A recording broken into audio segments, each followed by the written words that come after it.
Hello everybody, welcome back to another video, and in this video we'll be looking at the derivative of tangent x. So what we'll be doing here is we'll first evaluate this, and then secondly we'll evaluate the derivative of cotangent x. And here we won't be using first principles, we'll be using some derivative rules. We know that tangent x is sine x over cosine x. So what we have here is we have the derivative of exactly that. So we have the derivative of sine x over cosine x, and we have the division of two functions. So yes, that calls for the quotient rule. So we can say that here our f of x is going to be sine x, and our g of x is going to be equal to cosine x. And the quotient rule we know is f prime of x. So let's just do it like so: f prime of x times g of x minus g prime of x times f of x, and all over g of x squared. So g of x squared like so. So let's just work those out here. So taking f prime of x, that's going to be sine derivative of sine x, which is cosine x, which we looked at, and multiplied by g of x, which is cosine x. So we have cosine x multiplied by cosine x. Then we have to subtract the g prime of x, which is the derivative of cosine x, which is negative sine of x. So we have negative sine of x multiplied by just f of x, which is sine of x. So we have this, and that's all over g squared, and g of x is cosine x. So we have all over cosine squared x, like so. And what we see here is that we have a negative and a negative, and that is going to combine to be a positive, and we'll see very quickly where this will go. This is equal to, and then let's group this cosine and cosine as cosine squared x, and this is now a positive, and sine times sine is sine squared. So we have sine squared x. That's all over cosine squared x.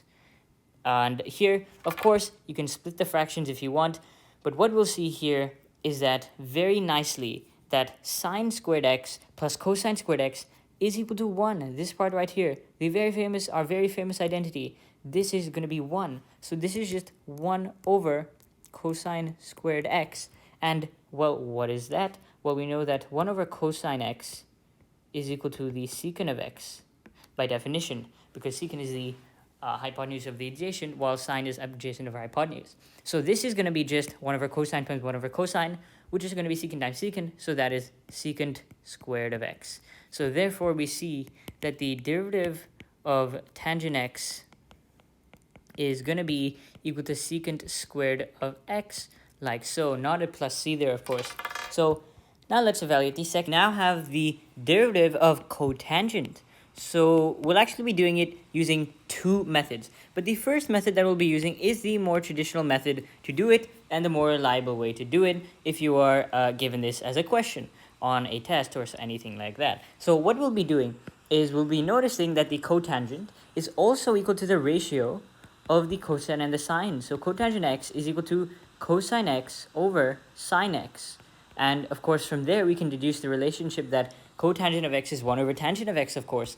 So let's just start with that. So what we're really taking the derivative of is we're taking the derivative of cosine x over sine x, and we can take very, very similar steps to what we did in the first part to evaluate this. So, of course, here, let's use the quotient rule. So here, our f of x, in this case, is going to be cosine of x, and our g of x, and our g of x is going to be sine of x, so it's flipped around.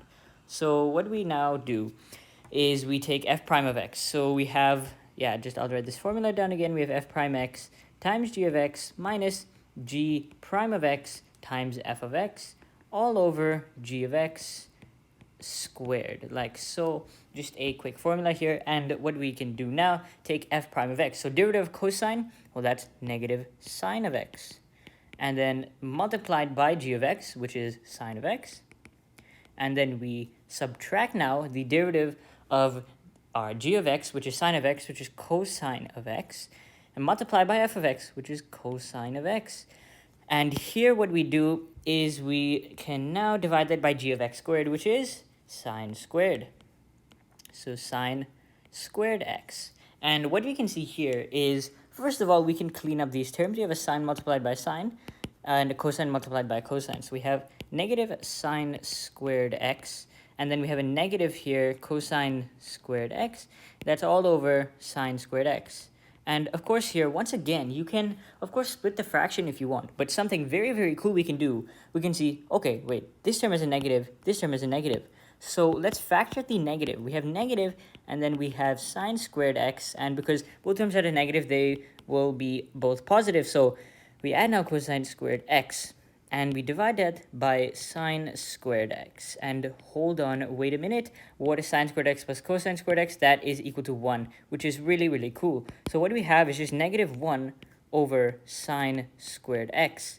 And of course, we know that here, I'll just write this down as well. Cotangent x is 1 over tangent x. And to finally get the most simplified form of our answer, we know that, of course, 1 over sine is equal to the cosecant of x, like so. So when we take 1 over sine squared, that's going to be cosecant squared, but you still have a negative. So the answer here is negative cosecant squared x. So therefore, we see the derivative of cotangent x, and that is going to be equal to negative cosecant squared of x, like so. Now let's look at a final method that you could do that may be quicker or may not, and it would just be based on personal preference, although this first method is always advised to you. So let's take the derivative of cotangent x once again, and we know the relationship, of course, between tangent and cotangent. We know that cotangent x is 1 over tangent x, which I wrote before.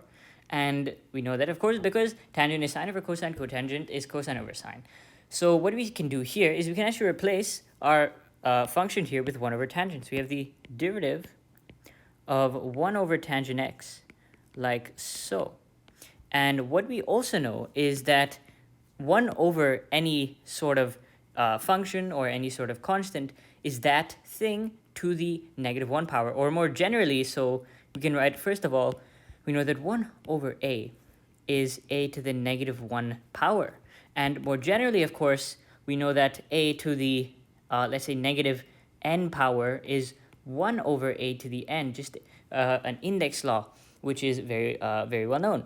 So what you can see here is that we have 1 over tangent. So that must mean that we have the derivative of tangent to the negative 1 power. And to avoid confusion with the arctangent, I'll write it as like this. So like tangent x, let's write it like tangent x, and then to the negative 1 power, like so, in brackets. So this signifies that we are taking 1 over tangent. And what we can do now, we have a constant power and we have an inside function. So yes, we can use the chain rule. So what we do is we apply this and treat this as if it was a regular constant or a linear term, which we can use the power rule on, I mean. So we take the power down and then we subtract 1. So we have negative tangent x, that stays the same. And let's raise that. Now, minus 1 is minus 2. However, this is a function inside, so the chain rule states that we have to multiply by the derivative of this inside function. And what is the derivative of tangent? Well, we just computed that. Well, let's go here. That is secant squared of x. So now we have to multiply by secant squared of x. So now it is just some trigonometric simplification here. So what we see here is that we have a tangent x to the negative 2, and we know anything to the negative n power is 1 over a to the n. So that is the same thing as minus, and then we have 1 over cotangent x, and then squared, because now the negative is gone, and we took, wait, no, what am I saying? We have 1 over tangent of x, like so, because it's 1 over a to the n squared. And then we, of course, multiply by secant squared x. And guess what? What is 1 over tangent? Well, that is cotangent. And what we have here is negative cotangent squared of x times secant squared x.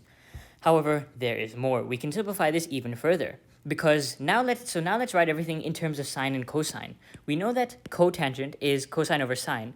So when we have cotangent squared, that's going to be cosine over sine squared. We distribute the power because it's a division of two functions, and the square and is on the outside of everything. So now we have cosine squared x over sine squared x. And of course, what is secant squared x? Well, we can look at the reverse of what we did in the first part, which is looking at that as 1 over cosine squared x. We have 1 over cosine squared x. And guess what? This cosine squared x and this cosine squared x cancel super duper nicely. And what we see here is we're just left with a negative 1 over sine squared x. And what is that? That is negative cosecant squared x.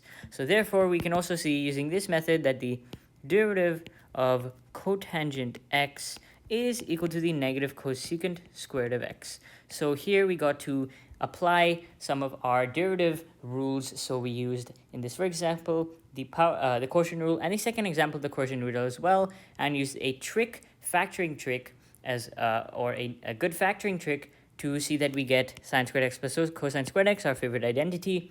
And then we use the chain rule. So these are all good applications of derivatives. So that is it for today's video, and thank you for watching.